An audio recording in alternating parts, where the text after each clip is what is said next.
sais pas dans quel fuseau horaire vous vous trouvez. C'est pourquoi j'ai dit bonjour, bonsoir. Je m'appelle évangéliste Edith Toumba.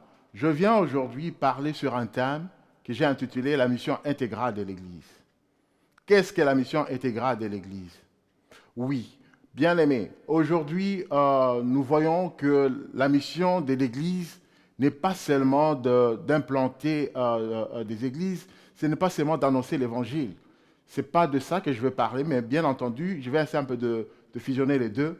Mais ici, je viens parler de la mission intégrale de l'Église, c'est-à-dire la mission de l'Église dans le cadre de l'évangélisation et la mission de l'Église dans le cadre de l'action sociale.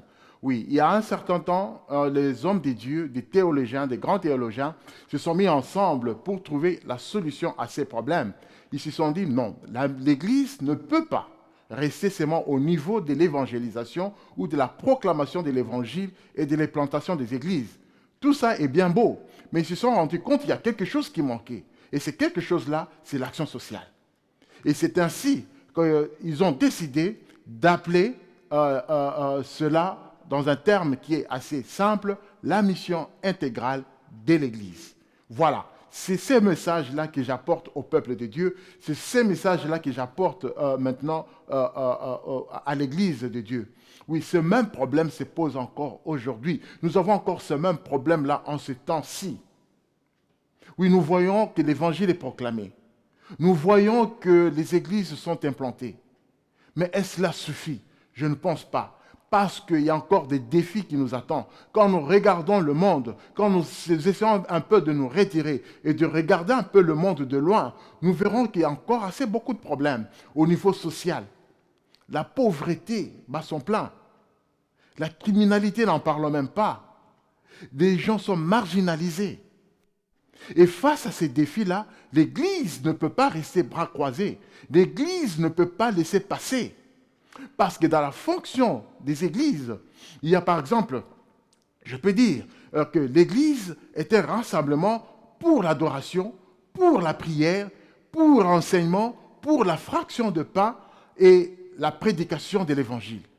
Ça, c'est un côté de l'église locale. Mais il y a aussi ce que je peux appeler le côté social. Donc, l'église est une communauté qui doit être capable d'adopter une aide sociale. C'est ça même, la combinaison des deux, l'évangélisation et l'action sociale. Les deux mis ensemble, c'est ce que nous appelons la mission intégrale de l'Église.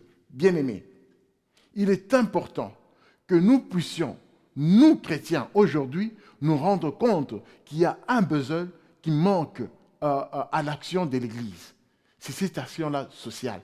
Je ne parle pas de l'action sociale au niveau de l'Église, d'une Église, par exemple l'assistance d'une sœur qui est malade ou l'assistance de quelqu'un qui se trouve, qui est membre de l'Église, qui est en manque. Non, moi je le regarde un peu d'une manière globale. Je voulais que nous puissions, nous tous, regarder la mission intégrale dans sa globalité, dans l'ensemble. Ce n'est pas seulement l'Église locale, ce n'est pas seulement son Église, mais que nous puissions voir au-delà de nos églises. C'est à ça que nous ramène la mission intégrale de l'Église.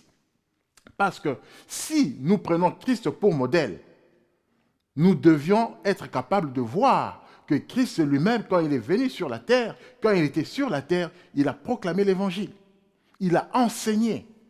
Mais il ne s'est pas arrêté là. Christ a nourri des gens. Christ a ressuscité des morts. Christ a fait des actions sociales par-ci, par-là. Donc, si nous prenons Christ comme le modèle et que l'Église, par ricochet, doit aussi prendre Christ comme modèle, parce que c'est à cela qui fait la force de l'Église. Christ qui est notre modèle. Et si Christ est notre modèle, nous devons être à mesure de comprendre que la mission intégrale de l'Église, c'est associer l'évangélisation et l'action sociale en même temps. Que voit-on aujourd'hui? Qu'est-ce que nous voyons aujourd'hui? L'Église est démissionnaire. L'Église est démissionnaire de sa mission. Pas seulement, je ne parle pas seulement de la mission d'évangélisation. Non, je parle de la mission intégrale. L'évangélisation et l'action sociale. L'Église est démissionnaire. Bien-aimés, je voudrais par ce message conscientiser un peu, essayer un peu de faire un éveil aux hommes de Dieu qui vont me suivre à travers cette vidéo, que nous devons réfléchir ensemble pour pouvoir amener l'Église à sa mission véritable, qui est la mission intégrale. Nous devons être à mesure de mettre ensemble ces deux concepts qui n'est pas du tout incompatible. Parce que j'entends par-ci par-là dire que l'Église est au milieu du village. L'Église, oui, est au milieu du village, mais l'Église peut aller au-delà, dans d'autres villages aussi. Et je pense que c'est à cela que Christ nous appelle, c'est à cela que Christ nous attend, sur ce terrain-là de l'action sociale. L'Église doit être à mesure d'aller voir ce qui se passe dehors, donc dans le monde. Il y a tant de souffrances, il y a tant de pauvreté. Si je prends par exemple le cas de mon pays, par exemple la RDC, nous voyons vraiment que l'Église n'est pas là. Face au défi qu'a la RDC en ce temps-ci, que fait l'Église? Où est l'assistance de l'Église? Où est l'Église, mes bien-aimés? L'Église doit se réveiller aujourd'hui. L'Église doit prendre ses responsabilités. L'Église doit être là pour proclamer la justice. L'Église doit être là pour dénoncer la corruption. L'Église doit être là pour dénoncer tout ce qui va mal dans la société. On ne peut pas être une Église passive, mais on doit être une Église active qui va au-delà, qui va dans l'assistance même de ses fidèles. On ne peut pas rester insensible face à la pauvreté. On ne peut pas rester insensible face au meurtre, à l'injustice, à la corruption, avec tout ce lot de mots qui se passent dans nos pays. On ne peut pas rester insensible. C'est pourquoi je dis aujourd'hui, la mission intégrale a encore sa place. Ce débat-là doit encore ressurgir. Nous devons tous nous mettre ensemble afin de voir que doit faire l'Église. C'est cet appel-là que je lance aux hommes de Dieu, que nous puissions regarder dans la même direction. La même direction, c'est où? C'est vers Christ que nous devons regarder, parce que Christ est notre modèle. La souffrance et les grandissantes dans le monde. Le peuple de Dieu crie. Il y a beaucoup de gens qui ont déserté les églises. Il y a des fidèles qui ne prient plus. Pourquoi? Parce qu'ils n'ont pas trouvé ce qu'ils devaient trouver dans l'église. Nous devons réformer les choses, nous devons reformuler les choses, nous devons transformer les choses, nous devons être une église active et non pas passive. Seulement pas apporter l'évangile, mais nous devons aussi être dans l'action sociale. Quand je parle de l'action sociale, j'insiste encore beaucoup plus sur ce fait. Ce n'est pas seulement l'action qui se passe dans l'église. Allez voir la sœur ou un frère qui est dans manque dans l'église. Non, nous devons aller au-delà de nos églises respectives.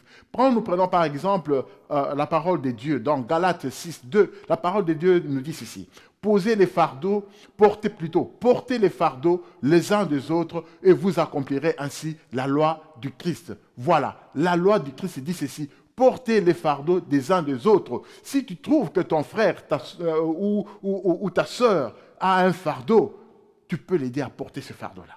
C'est ça même la mission intégrale. L'amour de la personne, l'amour du semblable, l'amour de ton prochain. C'est ça que Christ veut. Pas seulement l'amour de ton frère biologique, pas seulement l'amour de ce frère ou sœur avec qui tu pries, mais aller au-delà. Le frère dont je parle maintenant, la sœur dont je parle maintenant, c'est celui-là qu'on croise tous les jours dehors. C'est celui-là qu'on voit souffrir tous les jours. Celui qui est au bord de la route, celui qui n'a pas un toit, celui qui n'a pas de vêtements, celui qui souffre. C'est celui-là ton frère, c'est celui-là ta sœur. Parce que quand nous prenons par exemple un autre verset de la Bible, dans Genèse chapitre 4, verset 9, la Bible dit, l'Éternel dit à Caïn, où est ton frère Abel? Et quelle a été la réponse de Caïn? Je ne sais pas. Suis-je le gardien de mon frère? Voilà ce qui se passe aujourd'hui dans nos églises. Suis-je le gardien de mon frère? Beaucoup de personnes disent ça. Va assister à quel? Suis-je le gardien de ce frère-là? Je ne dis pas nécessairement qu'on reproduit le même terme, mais c'est pour dire, celui-là n'est pas mon frère. Pourquoi je dois l'assister? Celle-là, ce n'est pas ma sœur. Pourquoi dois-je l'assister? Parce que nous considérons que le frère et la sœur, c'est seulement celui-là qu'on connaît, que c'est seulement celui-là avec qui on vit, c'est celui-là avec qui on prie. Non. Le frère, la sœur, c'est celui-là qui est dehors. Parce que quand Christ reviendra, il te demandera, qu'as-tu fait de ton frère sur la terre? Qu'as-tu fait de ta sœur? Qu'as-tu fait? C'est la grande question que l'Évangile nous pose aujourd'hui. Voilà. Quand nous prenons par exemple Un autre texte pour terminer, dans Ésaïe 58, au chapitre 6, verset 7, la Bible dit ceci. « Voici le gène auquel je prends plaisir. Détacher les chaînes de la méchanceté, dénouer les liens de la servitude, renvoyer les libres, les opprimés, et que l'on rompe toute espèce de joug. Partage ton pain avec celui qui a faim, et fais entrer dans ta maison celui qui est sans maison, donc sans asile. Si tu vois un homme nu, couvre-le et ne te détourne pas de ton semblable. » La Bible dit, et ne te détourne pas de ton semblable. Le semblable, c'est qui? C'est celui-là avec qui tu croises tous les jours. C'est celui-là que tu vois en chemin. C'est celui-là avec qui tu travailles. C'est celui-là que tu croises tous les jours de ta vie. C'est celui-là ton semblable. Oui, la parole de Dieu nous amène à avoir l'amour du semblable, de ton prochain. Oui, quand le Christ a donné le parabole du bon samaritain, c'est à ça qu'il voulait revenir, qu'il voulait nous dire, de regarder ton semblable, pas seulement celui que tu connais, pas seulement celui que tu croises dans le couloir qui t'appelle ton ami. Non, excusez-moi, le semblable, c'est celui-là que tu croises tous les jours. Nous devons susciter cet amour-là. Le monde se meurt. Je lance un cri d'alarme au peuple de Dieu, aux serviteurs de Dieu, que nous puissions ensemble regarder dans la même direction, l'amour du semblable, l'amour du prochain, parce que à la fin des temps, Christ viendra nous demander qu'as-tu fait de ton frère? Qu'as-tu fait de ta sœur? Quelle sera ta réponse? J'ai aidé ma petite sœur? J'ai aidé mon petit frère? Ou j'ai aidé un collègue de service? Ce n'est pas ça que Christ nous a envoyé. Christ nous a envoyé sur cette terre pour accomplir cette parole-là, que tu ne te détournes pas de ton semblable. Nous devons bien aimer, très chers frères et sœurs, faire très attention afin que cet évangile, cet appel-là, que je lance aujourd'hui à l'église corps du Christ, que je lance aujourd'hui aux hommes de Dieu, aux fidèles des églises, nous devions tous regarder à la même direction, c'est-à-dire proclamer l'évangile et faire aussi des actions sociales. Voilà un peu ce que je voulais partager avec vous, mes bien-aimés. Je sais que ce que j'ai dit peut être incomplet. S'il y a un homme de Dieu, s'il y a quelqu'un qui peut apporter une parole de plus dans ce que moi je viens de dire, cela peut encore édifier le peuple de Dieu. Voilà, je vous encourage tous, mes bien-aimés, de considérer ce message. Ce n'est pas pour critiquer, ce n'est pas pour dénigrer, mais je voudrais tout simplement remettre encore excusez-moi, ce débat-là sur la table, afin que nous puissions, nous tous, regarder ce problème-là qui est persistant, ce problème-là qui existe, qui est encore d'actualité dans nos sociétés, dans nos vies de chaque jour, de tous les jours. Nous devons tous regarder dans la même direction. Je vous demande, mes bien-aimés, à prendre Christ comme exemple, comme je viens de le dire là. Nous devons détacher le joug de ceux-là qui sont dans le joug, porter le fardeau de ceux-là qui en portent, donner un habit à celui qui est nu, donner un asile à celui qui n'en a pas, partager son pain avec celui qui en manque. Voilà c'est à quoi Christ nous demande de faire aujourd'hui comme action. L'Église, je viens de le dire, ne doit pas seulement être une Église passive, mais nous devons être aussi une Église active. Pas seulement être au milieu du village et voir et contempler tout ce qui se passe dans le monde, toutes les catastrophes, tous les maux, les injustices. Non, l'Église doit être là pour dénoncer ces choses-là. Oui, nous devons ôter en nous la peur, parce que les disciples de Jésus, les disciples de Christ ont souffert pour cet évangile-là. Ils ont été battus, ils ont été en prison, ils ont subi toutes sortes de souffrances. Mais pourquoi pas nous? Nous ne devons pas seulement rester dans le confort de nos maisons. Nous ne devons pas seulement rester dans le confort de nos églises. Oui, cet évangile-là doit être proclamé et suivi aussi des actions. Oui, allons annoncer cet évangile-là, proclamons cet évangile-là. Allons voir aussi, assister aussi les autres qui sont dans le manque. Voilà, je mets ce thème-là sur la table, que tout celui qui a quelque chose à dire, que tout celui qui peut apporter une pierre, vienne le faire en toute liberté et en toute franchise. Voilà, peuple de Dieu, c'est à quoi je voulais m'atteler à partager avec vous, que la mission intégrale soit véritablement cette mission intégrale-là. Voilà, que celui qui est touché par ce message, que celui qui est touché par cette pensée puisse se manifester afin que nous tous, nous puissions faire évoluer les choses. Que le Seigneur vous bénisse.